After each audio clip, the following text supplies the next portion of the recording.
Hamıya salam. Gəlin birbaşa mətləbə keçək. Bugün dizayn sistemlərinizi kökündən dəyişəcək bir şeydən danışacağıq. Figma slotları. Yəni, komponentlərinizə əsl çeviklik gətirməyin vaxtı çatıb. Gəlin görək bu necə işləyir. Yəqin ki, bu vəziyyət hamımıza tanışdır. Bir komponent hazırlamısınız, amma o qədər sərtdir ki, kiçicik bir dəyişiklik üçün onu sistemdən ayırmalı, yəni detach etməli olursunuz. Bu da nə deməkdir? Həm ardıcıllıq pozulur, həm də sizə əlavə baş ağrısı yaranır. Bəs bunun daha asan bir yolu olsa necə olar? Əvvəllər, bilirsiniz, bu problemi həll etmək üçün min bir əziyyətə qatlaşırdıq. Gah gizli layerləri yandırıb söndürürdük, gah da instant swap kimi mürəkkəb variantlara əl atırdıq. Düzdür, işləyirdi, amma həm komponenti qurmaq, həm də istifadə etmək əsl əziyyət idi. İndi isə slotlar var və hər şey qat-qat asanlaşıb. Yaxşı, gəlin biraz dərinə gedək. Nədir axı bu Figma slotları? Qısacası belə deyək, bu Figma'nın özünün bizə təqdim etdiyi bir həldir. Məqsəd, komponentləri fərdiləşdirməyi asanlaşdırmaq və eyni zamanda dizayn sistemini idarə etmək yükünü azaltmaq. Texniki dildə desək, slot əslində əsas komponentin içində yerləşən və xüsusi məzmun üçün bir növ konteyner rolunu oynayan adi bir freyimdir. Əsas məsələ də budur ki, demək olar istənilən freyimi bu super güclü konteynerə çevirmək mümkündür. Bir komponentdə slot yaratdığınız anda onu dərhal tanıyacaqsınız. O çəhrayı çərçivə və ortasındakı plus işarəsi sanki sizə deyir ki, hə, istədiyini bura at. Həqiqətən də istədiyiniz elementi sadəcə sürüşdürüb bura buraxmağınız kifayətdir. Yaxşı, bəs bu möhtəşəm funksiyanı öz komponentlərimizə necə əlavə edə bilərik? Gəlin indi sıfırdan bir slot yaratmağın addımlarını bir-bir nəzərdən keçirək. Başlamazdan əvvəl ağlınızda saxlamalı olduğunuz 3 qızıl qayda var. 1. Yalnız və yalnız freyimləri slota çevirə bilərsiniz. 2. Komponentin öz ana freyimi slot ola bilməz və 3. Həmin freyim mütləq komponentin içində olmalıdır. Bu qədər sadə. Slot yaratmaq üçün əslində 3 fərqli yolunuz var. Ən sürətlisi ya freyimə sağ klik edib menyudan seçmək, ya da klaviatura qısa yolunu istifadə etməkdir. Yox, əgər daha nizamlı işləməyi sevirsinizsə, sağdakı Properties panelindən yeni bir slot xüsusiyyəti yaradıb, istədiyiniz freyimi ona bağlaya bilərsiniz. Bəs hər şeyin düzgün getdiyini haradan biləcəksiniz? Çox asan, freyminiz dərhal o məşhur çəhrayı rəngə boyanacaq. Bu, onun artıq sadə bir freym yox, dinamik bir slot olduğunun ən bariz göstəricisidir.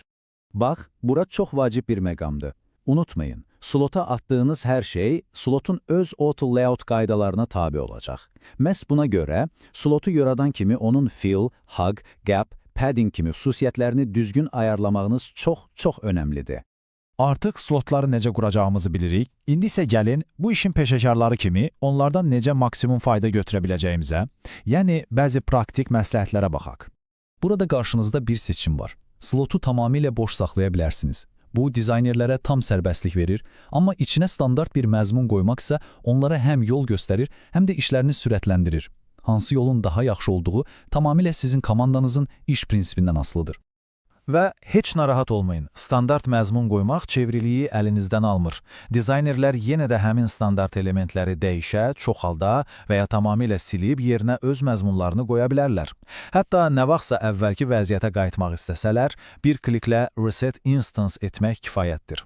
Bəzən boş bir slota baxıb düşünürsən ki, yaxşı, bura nə qoymalıyam? Məhz bu anda preferred instances, yəni tövsiyə olunan nümunələr köməyə çatır. Bu, həmin slot üçün hansı komponentlərin istifadəsinin daha məqsədə uyğun olduğunu göstərən hazır bir siyahı təqdim edir. Bu yanaşmanın isə 3 böyük üstünlüyü var. Birincisi, dizaynerlər daha sürətli qərar verirlər. İkincisi, nəticələr daha ardıcıl olur, çünki hamı eyni tövsiyə olunan elementləri görür. Və ən əsası, developerlərə işi ötürmək, yəni handoff prosesi xeyli asanlaşır, çünki onlar artıq bu slotda nəyin ola biləcəyini təxmin edirlər. Yaxşı, yeni komponentlər yaratmaq asandır. Bəs illərdir istifadə etdiyimiz, köhnə üsullarla qurulmuş yüzlərlə komponentdən ibarət mövcud dizayn sistemimiz necə olacaq? Gəlin, bu köhnə komponentləri yeni sistemə necə keçirəcəyimizə baxaq. Əgər komponentinizdə gizli layerlər metodundan istifadə etmişsinizsə, çox sadə, həmin məzmunu saxlayan freyimi birbaşa slota çevirin. Yox, əgər instant swap metodundan istifadə etmişsinizsə, o yer tutan komponentə sağ klik edib onu yeni bir slota bükün. Ən gözəl tərəfi isə odur ki, hər iki halda da mövcud məzmununuz itmir, avtomatik olaraq yeni slotun standart məzmununa çevrilir. Bu qədər məlumatdan sonra yəqin ki düşünürsünüz, yaxşı, mən haradan başlayım? Əslində sisteminizdə slotlar üçün ən yaxşı namizədləri tapmaq elə də çətin deyil. Birinci növbədə, baxın görün komandanız ən çox hansı komponentləri ditək edir. Onlar sizin ilk namizədlərinizdir. Sonra quruluşu sabit qalıb, məzmunu tez-tez dəyişən elementlərə fikir verin. Məsələn, kartlar, modallar, siyahılar. Bunlar hamısı slotlar üçün ideal namizədlərdir. Bu yolla daha az komponentlə daha çox iş görə biləcəksiniz.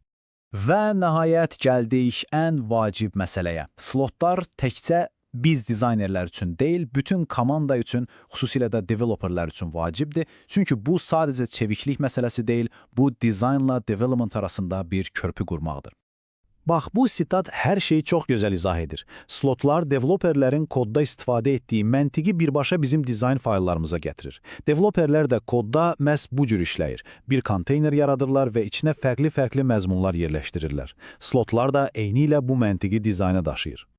Və bu sadəcə bir nəzəriyyə deyil, bunun çox real, texniki bir faydası var. Slotlar Figma-nın Code Connect funksiyası ilə tam uyğundur. Yəni, developer komponentə baxanda sizin yaratdığınız slotları birbaşa kod parçası kimi görür. Təsəvvür edirsiniz, bu dizaynla tətbiqə keçidi nə qədər sürətləndirir.